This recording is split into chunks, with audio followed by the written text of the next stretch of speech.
If you snooze, you lose.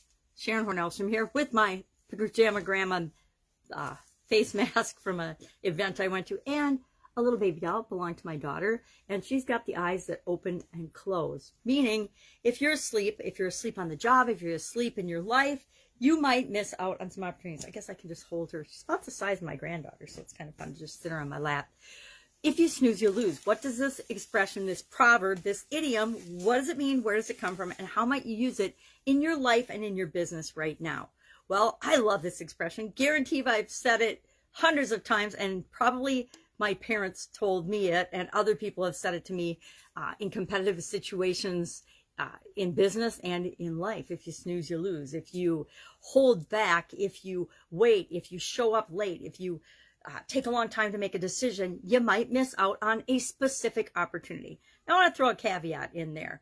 We never actually miss out on opportunities. We never miss out on that once-in-a-lifetime chance, that once-in-a-lifetime opportunity. If you were ready for the opportunity, if you were prepared, you would have won the opportunity. You would have taken advantage of it. But if you're not, it's just a lesson to be prepared and get ready next time. This expression, it became popular in the late 20th century. It was actually in a 1968 TV commercial from Oshkosh, Wisconsin, my home state, for a mattress company. And I want to say the guy's name was Wilbur Kroszkowski or something that sounds Polish and very Wisconsin. Or I think it was probably Polish, but it might have been German. I don't know. Anyway, his wife wrote a commercial, and he did a TV commercial for his mattress store about if you snooze, you lose. So if you snooze and miss out on their sale, you miss out. Well, of course, they had more sales, as all businesses do. So do you really miss out on that opportunity, or you just have to wait for it to come around the next time? You usually have to wait for it to come around the next time. But sometimes we miss out on specific opportunities. We miss out on a sale. We miss out on an opportunity to ask someone out on a date, or to have a relationship with somebody because somebody else doesn't wait around and they do talk to the person even though we're afraid, or whatever the situation. I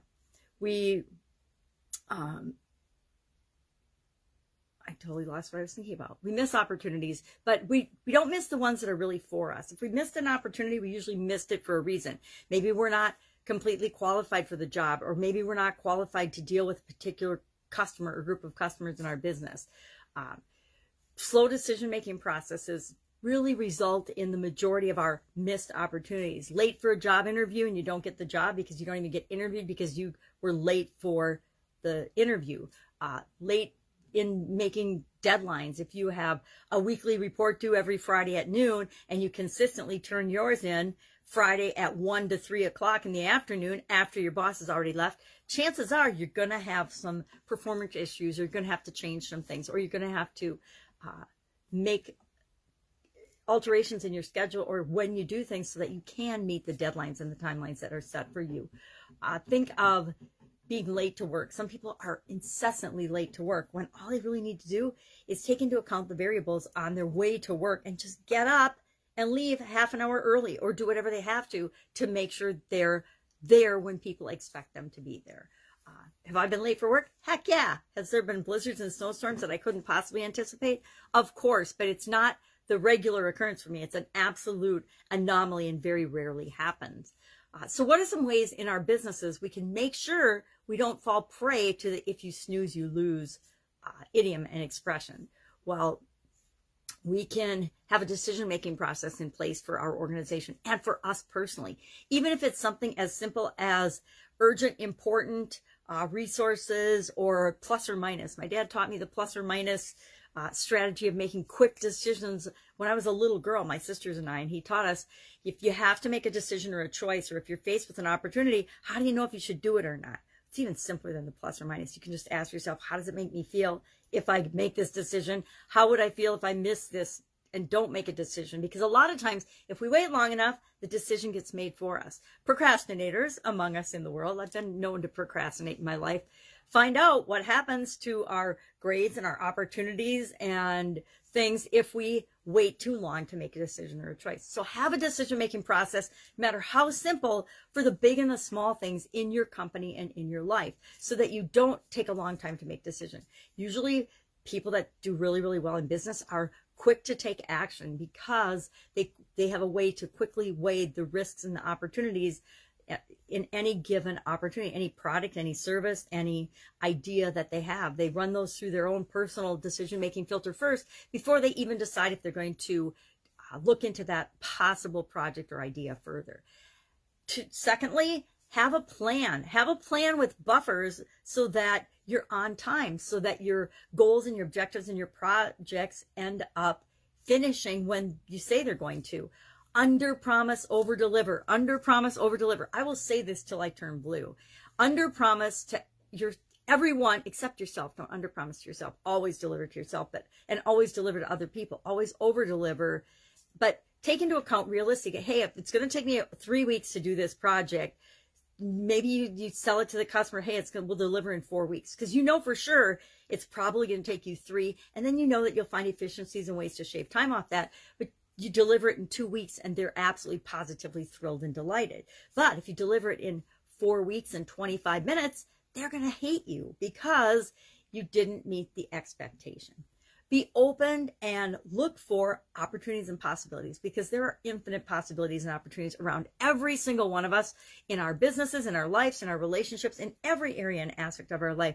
We just have to be willing to see them. Also, be excited and always be painting the picture of the vision and what you're trying to create with your overall organization, and get everyone in your organization to buy into that too, so that everyone is looking for ideas and opportunities to improve and make the business better, because they feel they have a vested interest in the overall success of the organization. That is my take on If You Snooze, You Lose. It actually is traced back all the way to biblical times, not just the 1968 ad from Oshkosh, Wisconsin's mattress store.